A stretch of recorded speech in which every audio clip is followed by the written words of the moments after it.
শিক্ষক নিয়োগে ছাড়পত্র দিল হাইকোর্ট। নতুন মেধা তালিকা প্রকাশ করার নির্দেশ দিল হাইকোর্ট। 14,000 পরীক্ষার্থীর চাকরি পাওয়ার সম্ভাবনা তৈরি হলো। এই মুহূর্তের সব থেকে বড় খবর, আদালতের নির্দেশে 14,000 পরীক্ষার্থীর চাকরি পাওয়ার সম্ভাবনা তৈরি হলো। আরো বিস্তারিত জানবো সহকর্মী শ্রাবন্তী সাহার কাছ থেকে। শ্রাবন্তী, নিয়োগ প্রক্রিয়ায় একাধিক ক্ষেত্রে দেখা গেছে যে জটিলতার সৃষ্টি হয়েছে এবং বারবার পরীক্ষার্থী যারা রয়েছেন, যারা বিভিন্ন রকম আন্দোলনের সঙ্গে যুক্ত, তারা বারবার বলছেন নিয়োগ কবে হবে। আপার প্রাইমারির এই যে পরীক্ষাটির যে মামলা চলছিল, সেটা প্রায় 10 বছর ধরে মামলা চলছিল। আজকের আদালতের যে রায়, তাতে অনেকটাই স্বস্তিতে বলা যেতে পারে রাজ্য সরকার, একই সঙ্গে সমস্ত পরীক্ষার্থীরা। তার কারণ একদিকে যারা মামলাকারী ছিলেন প্রায় 1463, তাদের যেমন নতুন করে কাউন্সিলিং করার কথা বলা হয়েছে, একই সঙ্গে যে পুরনো কাউন্সিলিং ছিল সেটাকেও বাতিল বলা হয়নি। বিচারপতি তপব্রত চক্রবর্তী এক্ষেত্রে আপার প্রাইমারির ক্ষেত্রে প্রায় 13,339 জনের প্যানেল তৈরি হয়ে গেছিল, তাদের কাউন্সিলিং সমাপ্ত হয়েছিল, অর্থাৎ তারা কোন কোন স্কুলে চাকরি পাবেন সেটা পর্যন্ত ঠিক হয়ে গেছিল। বিভিন্ন ঘরে বিভিন্ন এজলাসে মামলা হওয়ার দরুন সেই নিয়োগ প্রক্রিয়া এখনো পর্যন্ত থমকে গেছিল। আজকের বিচারপতি তপব্রত চক্রবর্তী ডিভিশন বেঞ্চ নির্দেশ দিয়েছেন 1463 জন যারা মামলা করেছিলেন তাদেরকে এই কাউন্সিলিং এর প্রক্রিয়া যুক্ত করতে হবে।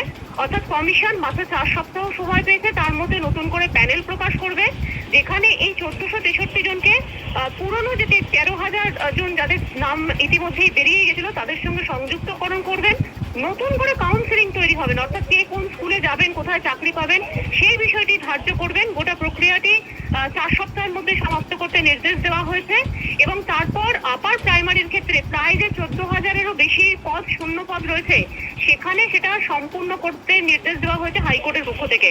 এক কথায় বলা যায় যে বিচারপতি অন্তত এমন নেই নির্দেশের পরে দুপক্ষই, যারা এসএসসি এবং কমিশন, কারো বিপরীতে রায় যায়নি। মামলাকারীরাও যেরকম ভাবে চাকরি পাচ্ছেন, একই সঙ্গে যাদের ইতিমধ্যে কাউন্সিলিং সমাপ্ত হয়ে গেছিল, প্রায় 10 বছর ধরে তারা অপেক্ষা করছিলেন, তাদেরও অনেকটা স্বস্তি। এই নির্দেশের পরে সম্ভবত আর কেউ যে সুপ্রিম কোর্টে যাবেন না এমনটাই মনে করা হচ্ছে। সেক্ষেত্রে প্রায় 14,000 ভ্যাকেন্সি যেটা এতদিন পর্যন্ত পড়েছিল রাজ্যে, সেটা পূরণ হতে চলেছে এবং পুজোর আগে নিঃসন্দেহে এই সমস্ত পরীক্ষার্থীদের ক্ষেত্রে এটা একটা বড় খবর। অনেক ধন্যবাদ শ্রাবন্তী। সত্যি সত্যি এই মুহূর্তে অত্যন্ত বড় খবর, হাইকোর্টের নির্দেশে প্রায় 14,000 পরীক্ষার্থীর চাকরি পাওয়ার সম্ভাবনা তৈরি হলো পুজোর মধ্যেই।